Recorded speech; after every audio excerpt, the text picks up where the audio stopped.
Ahead of the Chinese President Xi Jinping's possible visit to India for the BRICS Summit in September, India's National Security Advisor arrived in Beijing on a crucial two-day visit, with both countries eyeing a reset in their bilateral ties. Doval and the Chinese Foreign Minister will be holding the 25th round of the Special Representatives' talks on the dispute over the India-China border, spanning 3,488 kilometers.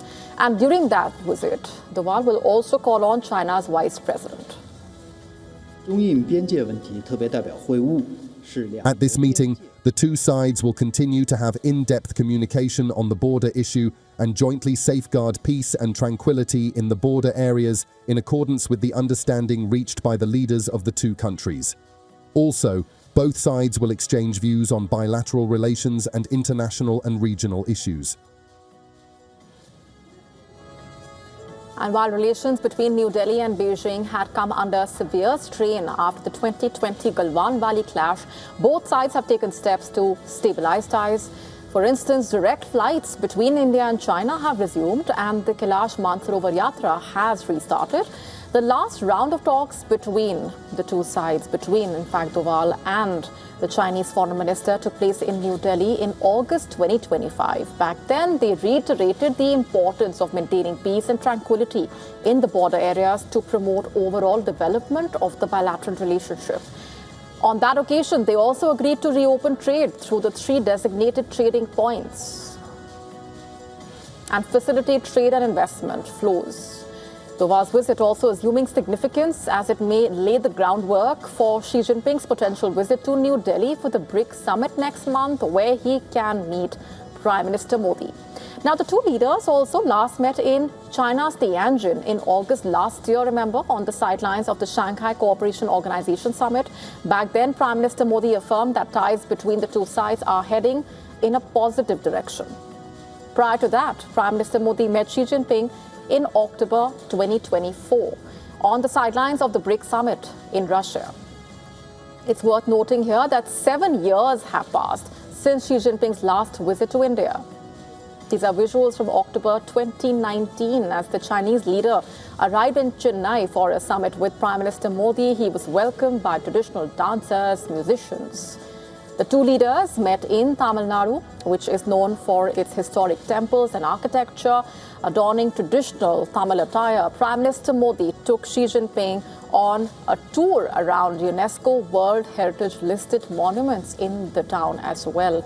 Xi Jinping, who was dressed in a white shirt and dark trousers, watched an Indian cultural show alongside Prime Minister Modi.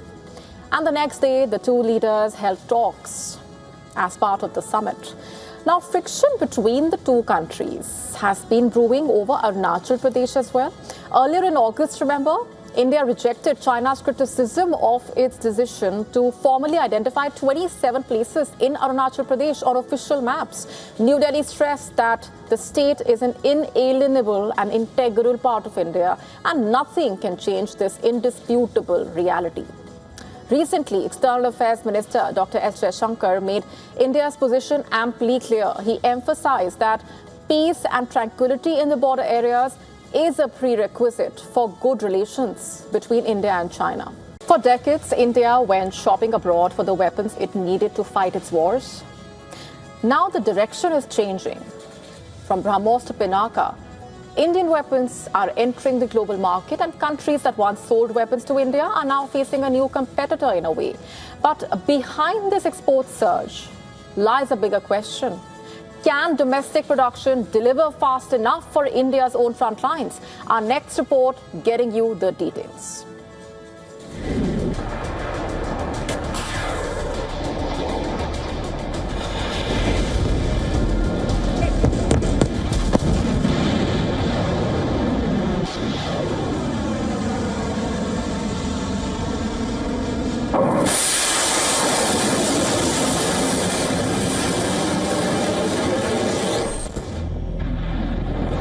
Global defense corridors are buzzing with a new realization.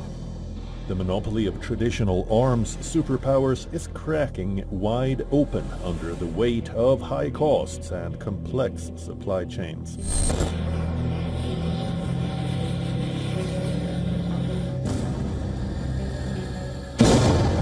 Nations looking for battle-tested lethal precision without diplomatic baggage are turning their focus toward New Delhi. The transformation is rapid, ruthless, and impossible to ignore. Modern wars are increasingly defined by how quickly armies can detect, strike, and relocate.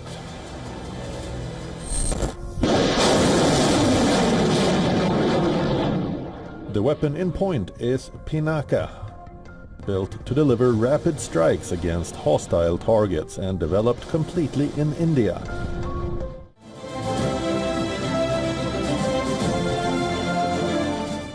The Pinaka rocket system has emerged as a key component of the Indian Army's artillery arsenal, having seen operational use from the Kargil War to present-day deployments along the country's borders. Pinaka has established itself as a proven and battle-tested weapon system.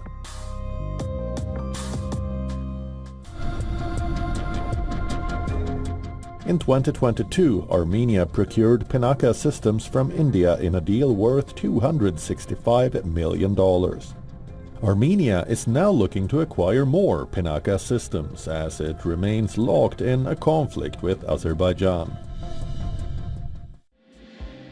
Egypt is reportedly evaluating India's indigenous Pinaka multi-barrel rocket launcher as a cost-effective alternative to the American HIMARS.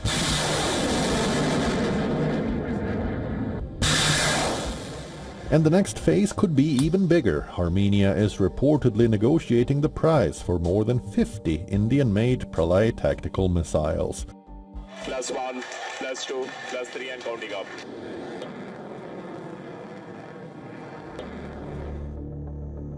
Developed by India's DRDO, Pralay missile operates at a range of 150 to 500 kilometers. It fills the gap for a fast, reacting, high-precision conventional strike weapon that functions outside nuclear doctrine constraints. India's defense production hit a record of 1.78 lakh crore in 2025 to 26, nearly 4 times the level of 2013 to 14. From BrahMos to Pinaka, from Pinaka to Akash, and now Pralay, India is building a portfolio that covers missiles, rockets, artillery, air defense, and battlefield systems. But there is a catch. Indigenization cannot simply be measured by how many weapons India sells abroad.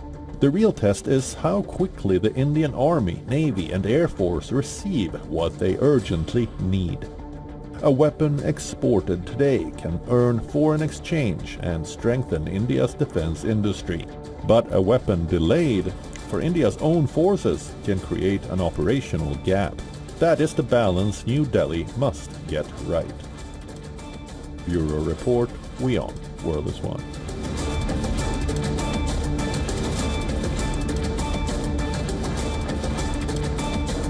Meanwhile, a night of coordinated attacks has shaken Thailand's restive south, a region that has been at the center of a long-running insurgency.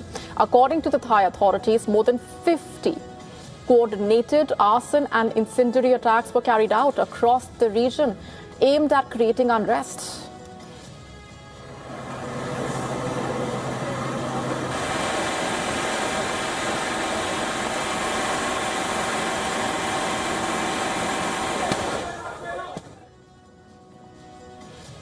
At least 3 civilians have been injured in the attacks. The violence was concentrated across 3 southern provinces.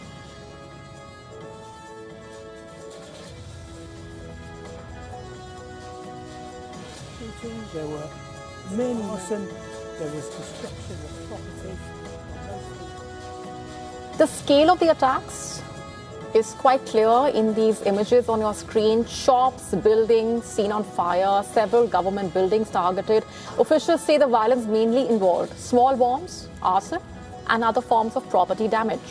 One of the most high-profile targets, meanwhile, was a 7-Eleven convenience store. These images showing the store engulfed in flames as the firefighters worked to bring the blaze under control. An overnight curfew was also imposed in parts of the province as security forces stepped up patrols and searched for those behind the attacks. Following this, the Thai Prime Minister called an urgent meeting with senior security officials. On Sunday to assess the situation and coordinate the government's response as well. The violence has once again drawn attention to Thailand's predominantly Malay Muslim region bordering Malaysia. In fact, these areas that we are talking about are the only Thai provinces where Muslims make up a majority of the population. And for years, many residents have raised concerns over discrimination, political marginalization and heavy-handed security measures, allegedly. At the same time, separatist groups have continued to push for greater autonomy or self-rule. And the current phase of the insurgency started in 2004, making it one of Southeast Asia's longest-running conflicts. Conflict monitoring and research organizations estimating that more than 7,000 people have been killed since the violence returned. The insurgency has largely been associated with the BRN, which is a Malay Muslim separatist organization. Still, there was no immediate confirmation that the group was behind the latest attacks. To stay up to speed with the latest news, download the WION app and subscribe to our YouTube channel.